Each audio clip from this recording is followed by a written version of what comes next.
Herkese yeniden merhaba arkadaşlar. Kanalıma hoş geldiniz. Umuyorum ki hepiniz çok iyisinizdir. Rüya sanatı serimize tüm hızıyla devam ediyoruz. Nihayet rüya sembollerine geçiyoruz arkadaşlar. Bugüne kadar olanlar, bu seride yayınlanan videolar daha çok rüyalarla ilgili genel bilgilendirici videolardı. Artık bundan sonra rüya sembollerine geçiyoruz. Ancak sembollere tek tek geçmeden önce sizlere rüya sembolleriyle ilgili genel bir bilgi vermek istiyorum bu videoda. Bu bilgileri aldıktan sonra teker teker sembollere geçmemiz ve onları incelememiz çok daha sağlıklı olacaktır diye düşünüyorum. Dilerseniz hep birlikte sembollerle ilgili çarpıcı bilgilere geçelim. Like and subscribe.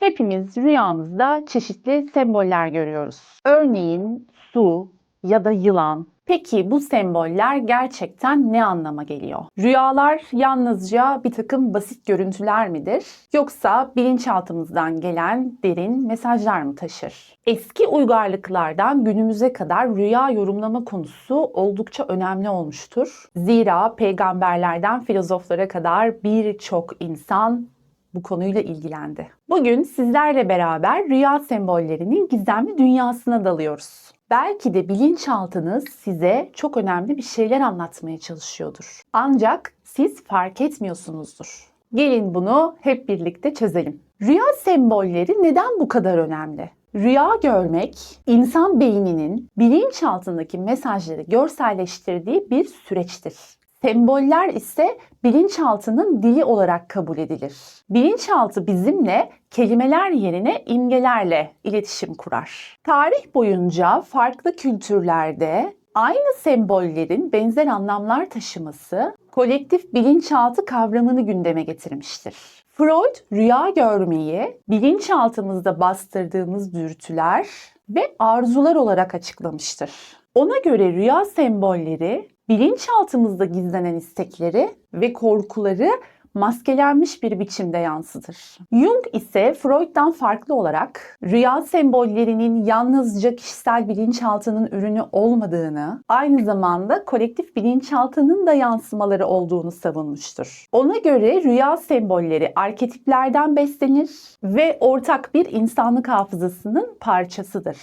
Freud ve Jung'un rüyalar hakkındaki görüşlerini detaylı bir şekilde ele aldığımız videoları kanalımızın Rüya Sanatı isimli oynatma listesinde bulabilirsiniz.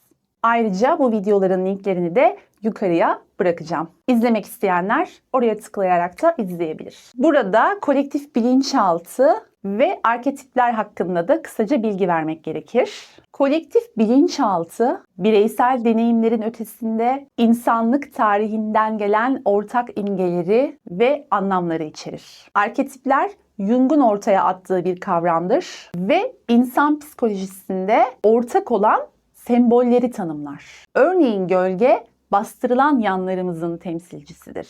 Anima ve animus, erkek ve dişi enerji dengesinin sembolüdür. Kahraman, kendini keşfetme yolculuğu ve zorluklarla mücadele, bilge yaşlı adam ya da kadın, bilgelik, rehberlik ve ışık tutma kavramlarını temsil eder. Rüya sembolleri bu arketiplerin bilinçaltımızda belirmesiyle anlam kazanır. Rüya sembolleri genel anlamlar taşısa da kültürel ve bireysel farklılıklar nedeniyle bu anlamlar değişebilir. Örneğin yılan Batı kültüründe tehlike ve ihanetin sembolüyken Hint ve Doğu felsefesinde bilgelik ve dönüşümü simgeler. Suyu bazı kültürler temizlenme ve spiritüel bir arınma olarak yorumlarken bazıları tehlikeli bilinmeyenleri simgelediğini düşünür. Sembol görünüşte evrensel olabilir ancak herkesin yaşam deneyimi farklı olduğu için burada bireysel yorumlar da oldukça önemlidir. Rüya sembollerinin anlamını çözerken şu soruları sormak gerekir. 1. Rüya sırasında nasıl hissettiniz? Korku mu? Huzur mu? Heyecan mı? 2. O sembol sizin yaşamınızda kişisel bir anlama sahip mi? 3. Gündelik yaşamınızda bu sembolle ilgili Bir olay ya da deneyim yaşadınız mı? Rüya sembollerini yalnızca genel tabirlerle değil, bireysel bağlamda da değerlendirmek gerekir. Şimdi rüyalardaki bazı yaygın sembollere ve anlamlarına bir bakalım. Örneğin rüyada görülen su, duygular, bilinçaltı ve ruhsal arınmayı anlatır. Dalgalı su, duygusal karmaşa, durgun su ise içsel huzur ve dinginliği temsil eder. Yılan, tehlike, dönüşüm veya bilgelik anlamına gelir. Korkutucu bir yılan, bilinçaltınızdaki bastırılmış korkuların bir işareti olabilir. Dişlerin dökülmesi, kaygı, güvensizlik veya yaşlanma korkusudur. Kontrol kaybı ve hayatınızdaki bir değişimin simgesi olabilir. Uçmak, özgürlük hissi, sınırları aşma isteği veya ruhsal yüklerden kurtulmaktır. Düşmek, kontrol kaybı, korkular ve hayattaki bir belirsizliği temsil eder. Ayna, kendini keşfetme, içsel düşünceler veya gerçeklerle yüzleşmektir. Köpek, sadakat, sadakat diyemedim. Köpek, sadakat, dostluk veya bilinçaltındaki koruyucu bir figürü temsil ederken kedi, gizemi, bağımsızlığı veya dişi enerjiyi sembolize eder. Ev, kendi benliğinizi veya ruhsal durumunuzu simgeler. Terk edilmiş bir ev, unutulmuş anılar veya içsel yoksunluk olabilir. Araba, hayatın kontrolü veya kişisel yolculuktur. Arabayı kimin kullandığı, sizin hayatınızdaki kontrol durumunu yansıtabilir. Bebek, yeni başlangıçlar, saflık veya önemli bir gelişmenin işaretidir.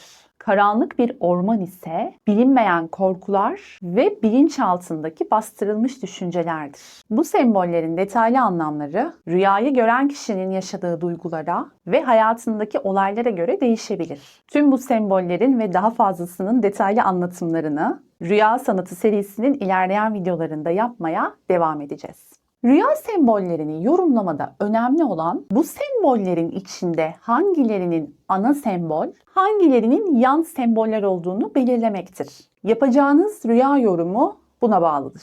Baz almanız gereken diğer bir şey ise rüyayı gördüğünüz zamanlarda içinde bulunduğunuz ruh hali ve zihninizi sürekli meşgul eden gündemlerdir. Her sembol her zaman aynı şekilde yorumlanmayabilir. Aynı sembol farklı kişiler için farklı anlamlar taşıyabilir. Örneğin su bazıları için huzur ve sağlık simgesi olurken bazıları için boğulma korkusunu temsil edebilir. Rüya sırasında hissedilen duygular çok önemlidir. Korku, rahatlama, heyecan veya huzur gibi hisler sembollerin anlamını şekillendirir. Yorumlar kişiye göre değişir demiştik. Örneğin rüyada görülen bir otobüs kaptanı için ayrı, bir öğrenci için ayrı ya da bir ev hanımı için ayrı anlamlar içerecektir. Her bireyin geçmiş yaşantısı ve anıları da rüya yorumunu etkiler. Örneğin kedi bir kişi için bağımsızlığı simgelerken bir başkası için geçmişte yaşadığı bir korkuyu simgeleyebilir. Günlük hayatta sıkça karşılaşılan objeler de rüyalarda belirebilir ve bilinçaltındaki düşünceleri açığa çıkarabilir. Rüyalarınızla ilgili size şiddetle tavsiye edebileceğim ve yıllardır benim de kullandığım yöntem rüyalarınızı kaydetmektir. Gördüğünüz rüyaları ve belirgin sembolleri önemli, önemsiz diye ayırt etmeden hatırladığınız her detayıyla tarihi de ekleyerek yazabileceğiniz bir rüya günlüğü oluşturmalısınız. Bu sizin için gerçekten çok yararlı olacak. Bu sayede tekrar eden sembolleri kaydedebilir, bunları takip edebilir ve bilinçaltınızın size vermeye çalıştığı mesajları çok daha kolay anlayabilirsiniz. Bugünlük yalnızca bilinçaltınızı daha sağlıklı bir şekilde yorumlamanıza yardımcı olmakla kalmayacak, aynı zamanda ruhsal uyanış ve kişisel gelişim sürecinizde de size rehberlik edecektir. Ayrıca meditasyon ve bilinçaltı çalışmaları ile de rüyalarınızı daha net bir şekilde hatırlayabilir ve analiz edebilirsiniz. Eğer cevabını aradığınız bir soru zihninizi bir süredir meşgul ediyorsa bu soru ile ilgili cevapları anlayabileceğiniz bir biçimde rüyanızda görmeye ve bu cevaplarla ilgili işaretler almaya niyet ederek uykuya dalarsanız çok yüksek bir ihtimalle rüyanızda sorunuzun cevabına dair işaretler görürsünüz. Burada açık bir kalple, temiz bir niyetle ve inançla niyet etmek çok önemlidir. Ben her fırsatta sembollerin hayatımızdaki önemini vurgulamayı seviyorum. Rüyaların dili de semboller olduğuna göre rüyalarımızı çözümleyebilme konusunda gelişmemiz için sembollerle düşünmeyi öğrenmeliyiz. Ancak çoğu zaman uyandıktan birkaç saniye sonra bile rüyamızda gördüğümüz sembolleri unutma riskimiz vardır. Bunun nedeni uyandığımızda zihnimizin devreye girmeye ve rüyanın işaretlerini ortadan kaldırmaya çalışmasıdır. Ancak rüya sembollerini hatırlama ve çözümleme konusunda kendimizi geliştirdikçe uyandıktan saatler sonra bile sembolleri rahatlıkla hatırlayabiliriz. Bu anlamda içgörü konusunda derinleşmek sizlere yardımcı olacaktır. Rüyada mantık yoktur. Gördüğünüz şeyler siz kabul edin ya da etmeyin, sizin iç dünyanızda yarattığınız şeylerdir. Kalpten geçen açık bir soruya cevap olarak bir rüya istemeniz oldukça iyi bir yaklaşımdır.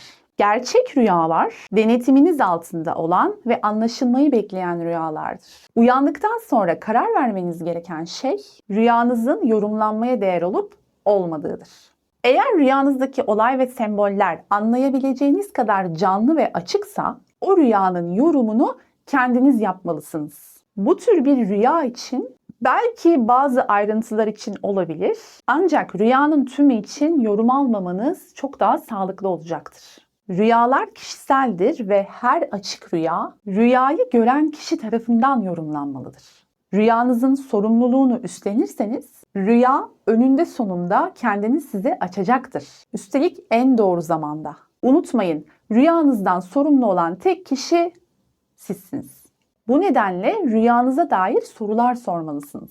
Uyandığınızda sorularınıza dair pek çok yanıt bulabilirsiniz. Şimdi söyleyeceğim şey size biraz ilginç gelebilir. Ancak anlamsız gibi görünen rüyalar aslında sizin için bir avantajdır.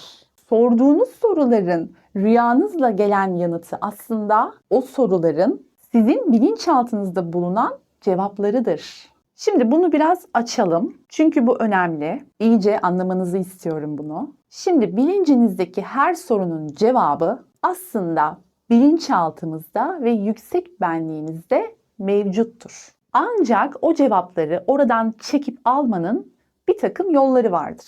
İşte rüyalarda bunlardan biridir.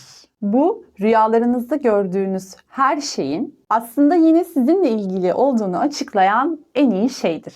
Yani tüm sorularınızın cevabı yine sizdedir.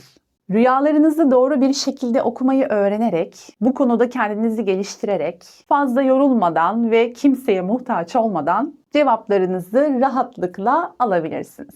Unutmayın, rüyalarınızda sürekli gördüğünüz semboller sizin rüya işaretiniz olabilir. Ve rüya işaretiniz hayatınız ve bilinçaltınızla ilgili size çok şeyler anlatabilir.